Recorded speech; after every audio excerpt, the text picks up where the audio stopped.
कौवा और घड़ा, नई सीख। एक समय की बात है, एक छोटे से गांव के पास एक बड़ा जंगल था।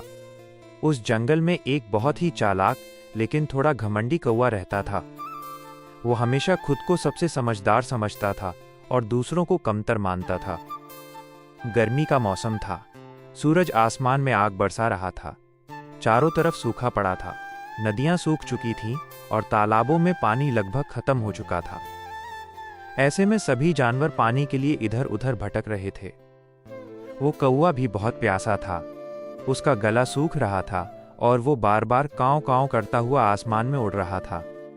उसने सोचा, मैं तो बहुत चालाक हूं, मुझे पानी ढूंढने में ज्यादा समय नहीं लगेगा। वो इधर उधर उड़ता रहा, लेकिन उसे कहीं भी पानी नहीं मिला।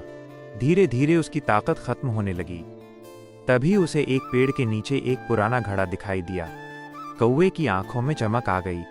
वो जल्दी से नीचे उतरा और घड़े के पास गया।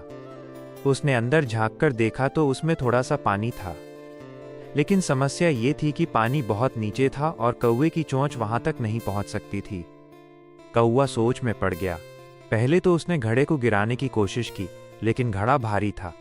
फिर उसने चोंच डालने की कोशिश की, लेकिन वो असफल रहा। वो गुस्से में बोला, इतना सा पानी है लेकिन मैं पी नहीं सकता, ये कैसी मुसीबत है। कुछ देर सोचने के बाद उसे एक उपाय सूझा। उसने आसपास देखा तो वहां छोटे छोटे कंकड़ पड़े थे। कौवा बोला, अगर मैं ये कंकड़ घड़े में डालूं तो पानी ऊपर आ जाएगा।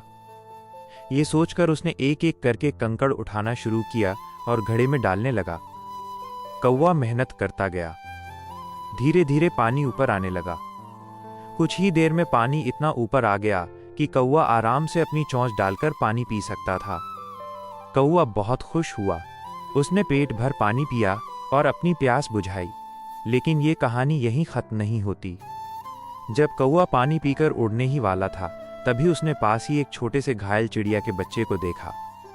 वो बहुत कमजोर था और प्यास से तड़प रहा था। कौवे ने पहले तो सोचा, मुझे इससे क्या मतलब, मैंने अपनी प्यास बुझा ली बस। लेकिन फिर उसे अपने किए हुए प्रयास याद आए।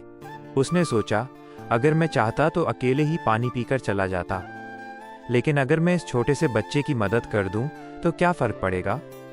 उसके दिल में पहली बार दया का भाव जागा। कौवा वापस घड़े के पास गया और फिर से कंकड़ डालने लगा ताकि पानी और ऊपर आ जाए।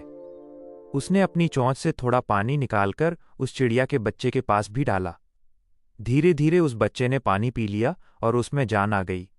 वो धीरे से बोला, धन्यवाद, अगर आप नहीं होते तो मैं मर जाता।